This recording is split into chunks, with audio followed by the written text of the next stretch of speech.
தெள்ளு தினைமாவும் தேனும் பரிந்தளித்த வள்ளிக்கு வாய்த்தவனே.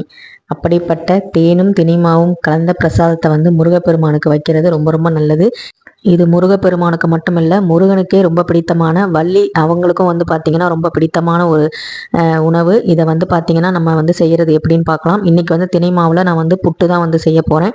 தினை அரிசியை 1 மணி நேரம் ஊற வச்சுட்டு நம்ம நல்லா அந்த தண்ணியெல்லாம் வடிச்சிட்டு ஒரு ட்ரை கிளாத்தில் அதை நல்லா காய வச்சு எடுத்துக்கோங்க. தண்ணியெல்லாம் சுத்தமாக இதானதுக்கப்புறம் மிக்சி ஜாரில் போட்டு நம்ம அரைச்சிக்கலாம். அரைச்சதுக்கப்புறம் அது கூடவே தேங்காய் துருவலும் கொஞ்சம் உப்பும் சேர்த்து இட்லி கொப்பரையில் நான் வேக வச்சேன். இலையோடு சேர்த்து வேக வச்சனால ரொம்ப நறுமணமாக இருந்தது. அதுக்கப்புறம் பார்த்தீங்கன்னா அதை கூட நாட்டு சர்க்கரை வெந்ததுக்கப்புறம் நாட்டு சர்க்கரை சேர்த்து கொஞ்சமாக தண்ணி தெளித்து நல்லா பிசைஞ்சு விட்டேன். நான் தேனும் தினைமாவும் கொடுக்கணும் அப்படிங்கிறனால கொஞ்சமாக தேன் விட்டேன்.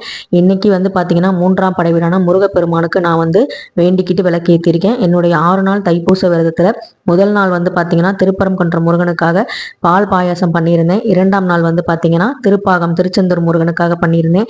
இன்னைக்கு 3ஆம் நாள் பழனிமலை முருகனுக்காக இன்னைக்கு இந்த தேனும் தினைமாவும் செஞ்சிருந்தேன். அதை அப்படியே பார்த்தீங்கன்னா முருகப்பெருமானுக்கும் வள்ளி தெய்வானுக்கும் என் கையால் நான் ஊட்டி விட்டேன். எனக்கு ரொம்ப ரொம்ப சந்தோஷமா இருந்தது.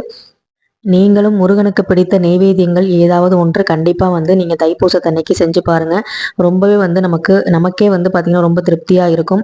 கல்லை கண்டா நாயை காணோம், நாயை கண்டா கல்லை காணோம்னு சொல்லி ஒரு பழமொழி சொல்லுவாங்க இல்லையா? அதுக்கு உண்மையான அர்த்தம், நம்ம கடவுளை கல்லா பார்த்தோம் அப்படின்னா அவருக்குள்ளே இருக்கிற அந்த நாயகன் தெரியாமல் போயிடுவாங்க.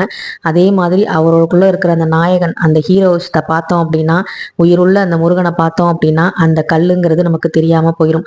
ஸோ நம்ம கல்லை பார்க்குறோமா இல்லை நாயகனை பார்க்குறோமா அப்படிங்கிறத நாம தான் முடிவு செய்யணும். எங்கள் வீட்டு பூஜை அறையில் இருக்கிற எல்லா சாமிக்குமே பார்த்தீங்கன்னா உயிரோட்டம் இருக்குது அப்படின்னு நான் முழு மனதோட நம்புகிறேன். அதனால தான் இத்தனை விஷயங்கள் என்னால் செய்ய முடியுது. ஸோ இன்றைக்கும் பார்த்தீங்கன்னா சிறுவாபுரி முருகனுக்கு வேண்டிக்கிட்டு நம்ம சப்ஸ்கிரைபர் உண்டியலில் காணிக்க செலுத்திட்டேன்.